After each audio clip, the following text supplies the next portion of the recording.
Welcome to bird media. నేను మీ పవన్ కృష్ణమూర్తి. బెంగాల్లో మమతా బెనర్జీ ప్రభుత్వం దిగిపోయిన తర్వాత జరుగుతున్నటువంటి సంఘటనలన్నీ చూస్తూనే ఉన్నాం. అవుట్రేజ్ ఎలా ఉంది అనేది అక్కడ మనం చూస్తూనే ఉన్నాం.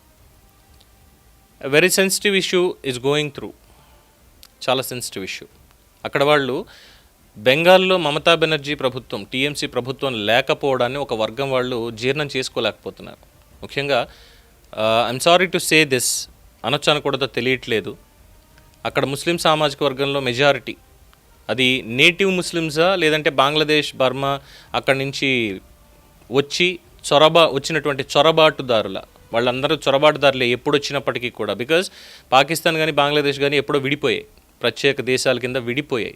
విడిపోయిన తర్వాత ఏ విధంగా ఉంది అనేది చూస్తూనే ఉన్నాం. ఇప్పటికీ భారతదేశం మీద ఎందుకు చేస్తున్నారని తెలుస్తూనే ఉంది.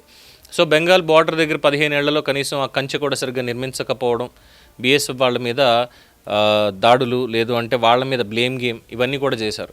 ఇప్పుడు మొత్తం కంచె నిర్మాణం చేస్తుంటే అవతల నుంచి ప్రొటెస్టులు, రాళ్ళు విసరడాలు ఇవన్నీ అవుతున్నాయి. తుపాకులు ఎక్కుపెట్టి కూర్చున్నారు మన జవాన్లు. సరే, అది అయిపోయిందా? ఇక్కడ ఉన్నటువంటి ముస్లింలు కొంతమంది రాముడి విగ్రహం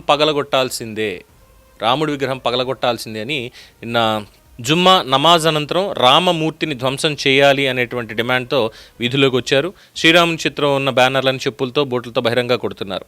ఒకసారి ఆ వీడియో చూడండి.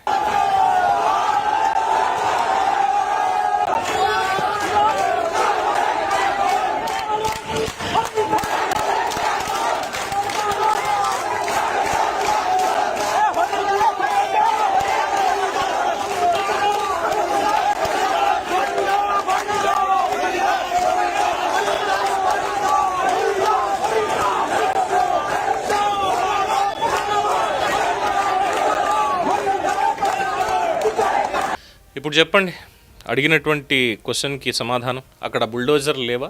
సువేందు అధికారి గారు, బెంగాల్లో కాళీయమ్మ ఉంది, ఆవిడకి ఆగ్రహం తెప్పించకూడదు. ఇది 100% చెప్పేటువంటిదే. ఇదేమీ మత సామరస్యాన్ని దెబ్బతీసే మాట కాదు, రెండు వర్గాల మధ్య చిచ్చు పెట్టేటువంటిది కూడా కాదు. అందులో ఒక వ్యక్తిని మాత్రం కొంచెం అభినందించాలి. సరే, బ్యానర్ పట్టుకుని వాళ్ళ డిమాండ్ తీసుకొచ్చారు, అక్కడ వరకు బాగానే ఉంది. బట్ ఆ బ్యానర్ మీద ఉన్నటువంటి ఆ రాముడి చిత్రపటాన్ని చెప్పులతో కొడుతుంటే ఒకే ఒక వ్యక్తి అడ్డుకుని బ్యానర్ తీసుకుని పక్కకు వెళ్ళిపోయాడు ఆ ముష్కరుల దగ్గర నుంచి. సో ఏం జరుగుతోంది దేశంలో? ఇలాంటివే ముందుకు వెళ్తే ఖచ్చితంగా బుల్డోజర్లే పాలిస్తాయి. ఇక్కడ మొహమాటం లేదు. సామరస్యంగా అన్నదమ్ముల్లాగా హ్యాపీగా ఇక్కడ పుట్టినటువంటి భారతీయులుగా హ్యాపీగా బతకచ్చు. ఎవరి ధర్మం వాళ్ళది, ఎవరి ధర్మాన్ని వాళ్ళు గౌరవించుకోవాలి, పరధర్మాన్ని గౌరవించాలి. అది లేకుండా మా ఇష్టం, మేము ఇదే చేస్తామంటే బుల్డోజర్ పాలనే ఇక్కడ నడుస్తుంది అనడంలో ఏమాత్రం అతిశయోక్తి లేదు.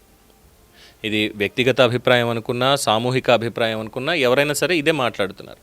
అంటే ఇక్కడ ఒకటే అడుగుతున్నారు, ఇది హిందువుల మతపరమైనటువంటి మనోభావాలను దెబ్బతీసేటువంటి చర్య కాదా? ఇక్కడ మనోభావాలు దెబ్బతింటే మరి ఇదే సంగతి అందరూ ఒకసారి బయటకు వస్తే ఇది భారత ప్రభుత్వ మనోభావాలు దెబ్బతీయదా? భారతదేశ ప్రభుత్వం మరి దీనికి లేదా?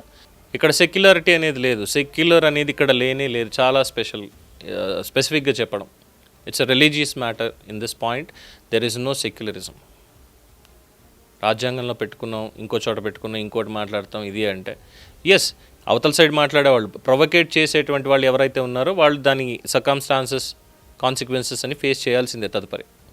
సో ప్రభుత్వం మరి దీని మీద ఎటువంటి చర్యలు తీసుకుంటుంది? ముఖ్యంగా సువేందు అధికారి గారు, బెంగాల్లో ఇది తగ్గాలి. బెంగాలే కాదు, మొత్తం దేశవ్యాప్తంగా రెస్పెక్ట్ఫుల్గా అందరూ బతకాలి తప్పితే ఇలా గొడవలు పడతాం, లేదంటే ఇలా రెచ్చగొట్టి మనోభావాలు దెబ్బతీస్తామంటే దానికి తగ్గట్టుగానే చర్యలు ముందు ఉంటాయి. అది ప్రజానీకం దగ్గర నుంచి కూడా. దీని మీద మీ అభిప్రాయం తెలియచేయండి. చూస్తూనే ఉండండి ది బర్డ్ మీడియా. ఈ వీడియో మీకు నచ్చినట్లయితే లైక్ చేయండి, షేర్ చేయండి, సబ్స్క్రైబ్ చేయండి. మరిన్ని అప్డేట్ల కోసం మా వాట్సాప్ ఛానల్ను ఫాలో చేయండి.